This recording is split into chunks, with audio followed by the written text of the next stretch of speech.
Hi, എല്ലാവർക്കും നമസ്കാരം. നമ്മുടെ BRPയുടെ ടൈപ്പ് ഓഫ് പെർമിറ്റിൻ്റെ അവിടെ നോ വർക്കെന്നോ നോ ബിസിനസ് എന്നോ വന്നു കഴിഞ്ഞാൽ, അതല്ലെങ്കിൽ നമ്മുടെ വർക്ക് പെർമിറ്റിനകത്ത് നമുക്ക് നോ വർക്കെന്നോ നോ ബിസിനസ് എന്നോ വന്നു കഴിഞ്ഞാൽ നമുക്ക് എന്താണ് ചെയ്യുക എന്നുള്ളത് ഒരുമാതിരിപ്പെട്ട ആൾക്കാർക്ക് ആർക്കും അറിയത്തില്ല. കാരണം ഞാനും ഇവിടെ വന്ന സ്ഥിതിക്ക് എൻ്റെ ആ ഒരു BRPക്കകത്തും നോ വർക്ക് നോ ബിസിനസ് എന്നായിരുന്നു വന്നിരുന്നത്. അപ്പോൾ ഞാൻ ഏകദേശം ഒരു 4 മാസത്തോളം സമയമെടുത്തു എൻ്റെ അതൊന്ന് റെഡിയാക്കി എടുക്കാനായിട്ട്. കുറേ ബുദ്ധിമുട്ടി.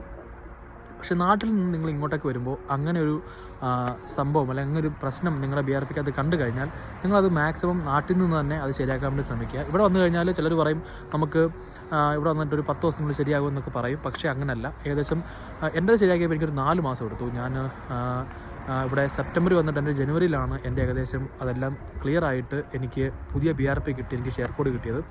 അന്നേരം UK ഇവിടെ വരുന്നവർ ഇങ്ങനത്തെ ഒരു പ്രശ്നം കണ്ടു കഴിഞ്ഞാൽ അത് എങ്ങനെ സോൾവ് ആക്കണം, അതിന് ഞാൻ എങ്ങനെയൊക്കെയാണ് എൻ്റെ BRP സോൾവ് ആക്കിയത്, എൻ്റെ BRPക്കകത്തുണ്ടായിരുന്ന ആ ഒരു പ്രിൻറ്റിംഗ് മിസ്റ്റേക്ക് മാറ്റിയത് എന്നാണ് ഞാൻ ഈ വീഡിയോക്കകത്ത് കാണിക്കുന്നത്. അപ്പം അങ്ങനെ എന്തെങ്കിലും ഡൗട്ടോ കാര്യങ്ങളൊക്കെ ഉണ്ടെന്നുണ്ടെങ്കിൽ നിങ്ങൾ ഈ വീഡിയോ കണ്ടാൽ മാത്രം മതി, നിങ്ങൾക്കത് നമുക്ക് സോൾവ് ചെയ്യാൻ സാധിക്കും. പിന്നെ നമുക്ക് കുറച്ച് ദിവസം നമ്മൾ വെയിറ്റ് ചെയ്യേണ്ടി വരും. കുറച്ച് ദിവസമല്ല, ചിലപ്പം ഇവിടുത്തെ ഇതനുസരിച്ച് ചിലപ്പം കുറച്ച് മാസങ്ങൾ നമ്മൾ വെയിറ്റ് ചെയ്യേണ്ടി വരും നമ്മുടെ BRP ഒക്കെ ഒന്ന് ശരിയായിട്ട് കിട്ടാനായിട്ട്. പലർക്കും പെട്ടെന്ന് കിട്ടിയവരുണ്ട്, ചിലർക്ക് കുറച്ച് ലേറ്റായിട്ട് കിട്ടിയവരൊക്കെ ഉണ്ട്. അപ്പം ഞാൻ എൻ്റെ BRPക്കകത്തെ പ്രശ്നങ്ങളും കാര്യങ്ങളും എങ്ങനെയാണ് മാറ്റിയെടുത്തതെന്നുള്ളതാണ് ഞാൻ ഈ വീഡിയോക്കകത്തോടെ നിങ്ങളെ കാണിക്കുന്നത്. അപ്പം ടൈം ട്രാവലറിൻ്റെ മറ്റൊരു വീഡിയോയിലേക്ക് എല്ലാവർക്കും സ്വാഗതം. അപ്പം നമ്മുടെ വീഡിയോക്കകത്ത് എങ്ങനെയാണ് BRPക്കകത്തെ ഇഷ്യൂസ് നമ്മൾ മാറ്റുക എന്നുള്ളത് നമുക്ക് നോക്കാം. വീഡിയോയുടെ താഴെയുള്ള ഈ ലിങ്കിൽ നമ്മൾ പ്രസ് ചെയ്യുമ്പോൾ നമ്മൾ ഈ ഒരു പേജിലേക്കാണ് കയറി ചെല്ലുന്നത്. ഓക്കെ, നമ്മുടെ BRPക്കകത്ത് നമുക്ക് എന്ത് മിസ്റ്റേക്സ് ഉണ്ടെങ്കിലും ഈ ലിങ്ക് ഉപയോഗിച്ചിട്ടാണ് നമ്മളത് സോൾവ് ചെയ്യേണ്ടത്.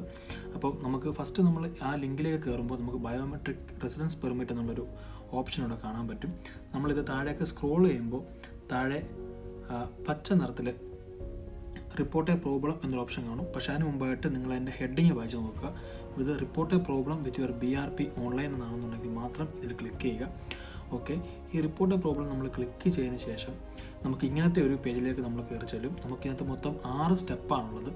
അപ്പം ഫസ്റ്റ് സ്റ്റെപ്പ് എന്ന് പറയുന്നത് ഇതിനകത്ത് കൊടുത്തിട്ടുണ്ട് നിങ്ങൾ എവിടെ നിന്നാണ് വിസയ്ക്ക് നിങ്ങൾ അപ്ലൈ ചെയ്തിരിക്കുന്നത്. അപ്പം ഒരുപാട് ഉള്ള എല്ലാവരും നമ്മൾ വിസയ്ക്ക് അപ്ലൈ ചെയ്തിരിക്കുന്നത് ഔട്ട്സൈഡ് UK നിന്നായിരിക്കും. അപ്പം ഔട്ട്സൈഡ് UK നിന്നാണ് എന്നുണ്ടെങ്കിൽ നിങ്ങൾ ഔട്ട്സൈഡ് UK എന്നുള്ളത് ക്ലിക്ക് ചെയ്തതിന് ശേഷം കണ്ടിന്യൂ കൊടുക്കുക. അപ്പോൾ നമ്മൾ സ്റ്റെപ്പ് 2 കടക്കുമ്പോൾ നമുക്കവിടെ ഇങ്ങനൊരു ഇത് കാണാൻ സാധിക്കും, what is the problem with ഒരു BRP. അപ്പം നമ്മുടെ BRPക്ക് അതുള്ള എന്ത് ഇഷ്യൂസ് നമ്മളിവിടെയാണ് നമ്മൾ ഡിസ്ക്രൈബ് ചെയ്യേണ്ടത്. അപ്പോൾ നമ്മൾക്ക് ഇതിനകത്ത് കുറേ select more than one option, നിങ്ങൾക്ക് എന്താണ് ഓപ്ഷൻ, അതായത് നിങ്ങൾക്ക് എന്താണ് നിങ്ങളുടെ ഇഷ്യൂ എന്നുള്ളത് മനസ്സിലാക്കിയിട്ട് ഒരു ഓപ്ഷൻ ക്ലിക്ക് ചെയ്യാനാണ് പറയുന്നത്. അപ്പോൾ നമുക്ക് BRPക്കകത്ത് നോ വർക്ക് ആയതുകൊണ്ട് നമുക്ക് ഇവിടെ കണ്ടീഷൻസ് എന്നുള്ളത് ക്ലിക്ക് ചെയ്യണം. കണ്ടീഷൻസ് എന്നുള്ളത് ക്ലിക്ക് ചെയ്യുമ്പോൾ അവിടെ ഡിസ്ക്രൈബ് ദ പ്രോബ്ലം എന്നും പറഞ്ഞ് വരും.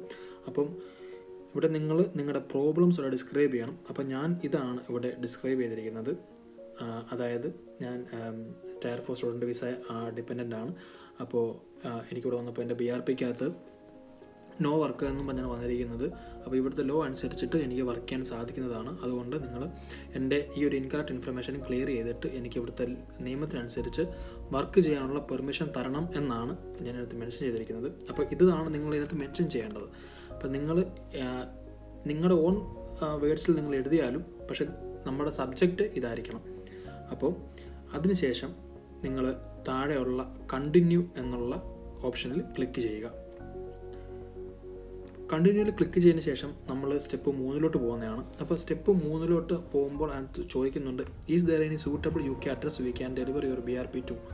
നിങ്ങൾക്ക് ഏതെങ്കിലും ഒരു നിങ്ങളുടെ അഡ്രസ്സിൽ ഇവിടെ കൊടുക്കണം, ഇത് നിർബന്ധമാണ്. അപ്പോൾ നിങ്ങൾ ഒന്നുകിൽ നിങ്ങളുടെ ഫ്രണ്ട്സിൻ്റെ അഡ്രസ്സ് കൊടുക്കുക. അതല്ല എന്നുണ്ടെങ്കിൽ നിങ്ങളിപ്പം ഷെയറിങ്ങിലാണ് നിൽക്കുന്നതെന്നുണ്ടെങ്കിൽ നിങ്ങൾ ആ വീട്ടിൽ ഒരു 1 ഇയർ നിൽക്കുന്നുണ്ടെന്നുണ്ടെങ്കിൽ നിങ്ങൾ ആ അഡ്രസ്സ് കൊടുക്കുക. അതല്ല നിങ്ങളുടെ ഏതെങ്കിലും ഫ്രണ്ട്സ് ഉണ്ടെന്നുണ്ടെങ്കിൽ ആ അഡ്രസ്സ് കൊടുക്കുക. അത് അല്ല എന്നുണ്ടെങ്കിൽ നിങ്ങളുടെ പ്രോപ്പർ അഡ്രസ്സ് ഏതാണോ നിങ്ങൾക്കുള്ളത് ആ അഡ്രസ്സ് കൊടുക്കുക. അവിടെ യെസ് എന്ന് ക്ലിക്ക് ചെയ്തതിന് ശേഷം നിങ്ങൾ ഇവിടെ നിങ്ങളുടെ ഡീറ്റെയിൽസ് അടിച്ചു കൊടുക്കുക. അപ്പോൾ ഞാനിപ്പോൾ ഒരു റഫായിട്ടൊരു അഡ്രസ്സാണ് ഇപ്പോൾ ഇവിടെ കൊടുക്കുന്നത്.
അപ്പോൾ ഇതിനകത്തൊരു അഡ്രസ്സ് അടിച്ചു കൊടുക്കുക. ഏതെങ്കിലും ഒരു അഡ്രസ്സ് അടിച്ചു കൊടുത്താൽ മതി, പക്ഷേ നിങ്ങളുടെ കറക്റ്റുള്ള അഡ്രസ്സ് ആയിരിക്കണം. ഇപ്പോൾ ഞാൻ ജസ്റ്റ് ഒരു റഫ് ഔട്ട് അഡ്രസ്സ് അടിച്ചു കൊടുത്തിരിക്കുകയാണ്. ഓക്കെ, അതിനുശേഷം നമ്മൾ കണ്ടിന്യൂ ചെയ്യുക. കണ്ടിന്യൂ ചെയ്യുമ്പോൾ ഇത് സ്റ്റെപ്പ് 4 പോകും. ഇവിടെ നമ്മളുടെ ഫുൾ ഡീറ്റെയിൽസ് നമ്മൾ അടിച്ചു കൊടുക്കണം. നമ്മളുടെ പേര്, നമ്മുടെ ഡേറ്റ് ഓഫ് ബർത്ത്, നമ്മുടെ നാഷണാലിറ്റി, നമ്മുടെ BRP നമ്പർ. ഓക്കെ, അപ്പം നമ്മൾ ഇവിടെ നമ്മുടെ ഫുൾ നെയിം അടിച്ചു കൊടുക്കുക. ഫുൾ നെയിം നമ്മൾ അടിച്ചു കൊടുക്കേണ്ടത് എന്താണെന്ന് വെച്ചാൽ നമ്മുടെ പാസ്പോർട്ടിനകത്ത്, അതല്ലെങ്കിൽ നമുക്ക് ഇപ്പോൾ കിട്ടിയിരിക്കുന്ന നമ്മുടെ BRPക്കകത്ത് ഏത് നമ്പറാണോ ആ നമ്പർ, ഏത് പേരാണോ ആ പേരാണ് ഇവിടെ അടിച്ചു കൊടുക്കേണ്ടത്. അപ്പോൾ ഇവിടെ ഫുൾ നെയിം അടിച്ചു കൊടുക്കുക.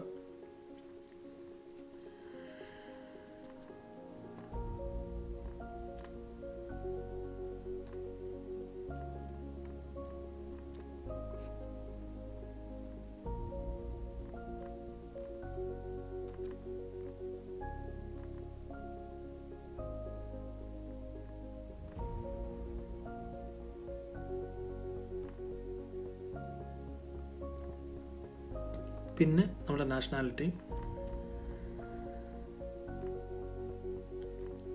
പിന്നെ BRP നമ്പർ. BRP നമ്പർ എന്ന് പറയുന്നത് നമ്മളുടെ ഇപ്പോൾ ഉള്ള നമ്മുടെ BRP കാർഡിൻ്റെ മുകളിൽ വർക്ക് പെർമിറ്റ് എന്ന് എഴുതിയിരിക്കുന്ന അല്ലെങ്കിൽ റെസിഡൻസ് പെർമിറ്റ് എന്ന് എഴുതിയിരിക്കുന്ന സൈഡിൽ കാണുന്ന ആ ഒരു ഡിജിറ്റ് നമ്പറാണ്.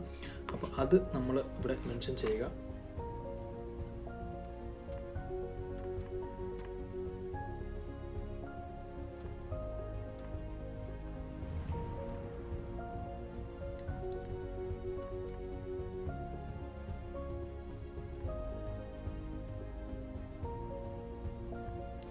ഓക്കെ, നമ്മൾ അത് ഇവിടെ മെൻഷൻ ചെയ്തിട്ടുണ്ട്. അതിനുശേഷം നമ്മൾ കണ്ടിന്യൂ കൊടുക്കുക. അപ്പോൾ നമ്മൾ ഈ ഒരു സ്റ്റെപ്പ് കഴിഞ്ഞതിന് ശേഷം നമ്മൾ കണ്ടിന്യൂ കൊടുക്കുക.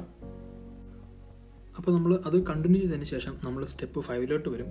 അപ്പോൾ സ്റ്റെപ്പ് 5 വന്നതിന് ശേഷം ഇവിടെ നമ്മൾ കൊടുക്കേണ്ടത് how should we contact about your BRP. അപ്പം നമ്മൾ എങ്ങനെയാണ് അവർ നമ്മളെ കോൺടാക്ട് ചെയ്യേണ്ടതെന്നുള്ളതാണ്. അപ്പോൾ നമ്മളിവിടെ നമ്മുടെ ഇമെയിൽ അഡ്രസ്സ് നമ്മൾ അടിച്ചു കൊടുക്കുക.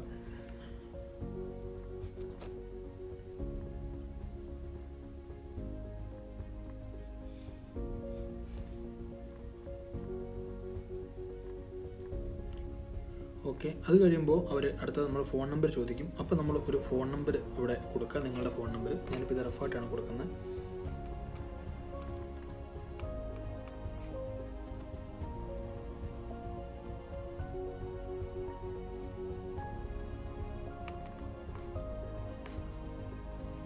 അപ്പോൾ അതിന് തൊട്ട് താഴെ ഉണ്ടാവും I want to be contacted by post. അപ്പം അത് ഒരിക്കലും ടിക്ക് ചെയ്യരുത്. ഓക്കെ, അപ്പം ഇത്രയും ചെയ്തതിന് ശേഷം കണ്ടിന്യൂ കൊടുക്കുക. അപ്പം കണ്ടിന്യൂ കൊടുത്തതിന് ശേഷം നമ്മൾ സ്റ്റെപ്പ് 6 പോകും. ഇതാണ് ഇതിൻ്റെ അവസാനത്തെ സ്റ്റെപ്പ്. ഓക്കെ, അപ്പോൾ നമുക്ക് ഇവിടെ നമ്മൾ നോക്കിയാൽ നമ്മുടെ കൊടുത്തിരിക്കുന്ന ഓരോ ഡീറ്റെയിൽസും കറക്റ്റ് ആണോ എന്നവർ ചോദിക്കുന്നുണ്ട്. ഓക്കെ, അപ്പം അത് നമ്മൾ ചെക്ക് ചെയ്യുക. നമുക്കിവിടെ ചേഞ്ച് എന്നുള്ളിടത്ത് വേണമെന്നുണ്ടെങ്കിൽ നമുക്ക് നമ്മുടെ എന്തെങ്കിലും ചേഞ്ചസ് ഉണ്ടെന്നുണ്ടെങ്കിൽ നമുക്കത് ചേഞ്ച് ചെയ്യാൻ സാധിക്കും. അപ്പം ഇവിടെ നമ്മുടെ ഡെലിവറി അഡ്രസ്സ്, നമ്മുടെ ഫുൾ ഡീറ്റെയിൽസ്, കാര്യങ്ങൾ എല്ലാം ഇവിടെ വന്നിട്ടുണ്ട്. അപ്പോൾ ഇത് നിങ്ങൾ ചെക്ക് ചെയ്യുക. ചെക്ക് ചെയ്തതിന് ശേഷം ഇതിനകത്ത് എന്തെങ്കിലും നിങ്ങൾക്ക് മിസ്റ്റേക്സ് ആയിട്ട് തോന്നുന്നുണ്ടെങ്കിൽ നിങ്ങളത് ക്ലിയർ ചെയ്യുക. അതിനുശേഷം ഇവിടെ are you completing this form on behalf of the BRP holder എന്ന് കൊടുത്തിട്ടുണ്ട്. അപ്പോൾ അവിടെ നിങ്ങൾ നോ എന്ന് അടിച്ചു കൊടുക്കുക. ഓക്കെ, നോ കൊടുത്തതിന് ശേഷം നിങ്ങൾ സെൻഡ് ഓപ്ഷൻ ക്ലിക്ക് ചെയ്യുമ്പോൾ നിങ്ങൾക്ക് ഓൾറെഡി ഈ മെയിൽ സബ്മിഷൻ ആവും. ഈ മെയിൽ സബ്മിഷൻ ആയതിനു ശേഷം നിങ്ങൾക്ക് ഹോം ഓഫീസിൽ നിന്ന് ഒരു മെയിൽ വരുന്നു. നമ്മൾ BRPയുടെ എല്ലാ പ്രൊസീജിയറും, അതായത് ഈ 6 സ്റ്റെപ്പും നമ്മൾ ഫില്ല് ചെയ്ത് കഴിയുമ്പോൾ നമുക്ക് ഇങ്ങനത്തെ ഒരു മെയിലാണ് നമുക്ക് ഹോം ഓഫീസിൻ്റെ സൈഡിൽ നിന്ന് ലഭിക്കാറ്. അപ്പോൾ ഇതിനകത്ത് നമ്മൾ 20 വർക്കിംഗ് ഡേയ്സ് എന്നും പറഞ്ഞിട്ട് അവരതിനകത്ത് മെൻഷൻ ചെയ്തിട്ടുണ്ട്. അപ്പം നമ്മൾ ആ 20 വർക്കിംഗ് ഡേയ്സ് നമ്മൾ വെയിറ്റ് ചെയ്യുക. ചില കേസസിൽ നമുക്ക് പെട്ടെന്ന് തന്നെ BRP കാർഡ് കിട്ടുന്നതാണ്. എന്നാൽ ചില കേസസിൽ നമുക്ക് ഏകദേശം ഒരു 2 മാസമൊക്കെ എടുക്കാറുണ്ട്. അപ്പോൾ ഈ 20 വർക്കിംഗ് ഡേയ്സ് എന്നുള്ള ദിവസം കഴിഞ്ഞതിന് ശേഷം നിങ്ങൾക്ക് ഞാൻ താഴെ 2 മെയിൽ ID ഞാൻ മെൻഷൻ ചെയ്യുന്നുണ്ട്. അപ്പോൾ നിങ്ങൾ അതിലേക്ക് നിങ്ങൾ ഡെയിലി എല്ലാ ദിവസവും നിങ്ങൾ അതിലേക്ക് നിങ്ങൾ ഫോളോ അപ്പ് മെയിൽ ചെയ്തുകൊണ്ടിരിക്കുക.